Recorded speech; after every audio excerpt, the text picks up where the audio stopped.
Inteligjenca artificiale dhe teknologjia po udhëheqin gjithnjë më shumë mënyrën se si nxënësit mësojnë dhe krijojnë në shkollë.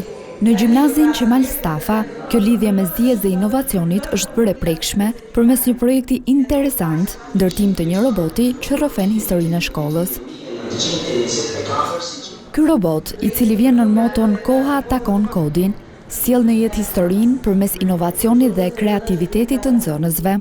Projekti që është realizuar është projekti Koha takon kodin dhe është një rrugëtim historik i Gjimnazit Qemal Stafa ku ndërthuret tradita 100 vjeçare e tij me të ardhmen që brezi sot aspiron të ketë dhe ku teknologjia dhe aq më tepër inteligjenca artificiale ka një rol shumë të rëndësishëm në procesin e mësimdhënies dhe në atë çfarë globalisht kërkohet. Projekti në bashkëpunim me nxënës të gjimnazit Ibrahim Rugova ka ngjallur interes të madh duke u kthyer në shembullin se si e shkuara dhe e ardhmja mund të bashkëjetojnë. Për nxënësit, me sa duket, teknologjia nuk është vetëm argëtim, por një mënyrë për të mësuar më shumë, për të zbuluar dhe për të shprehur potencialin e tyre.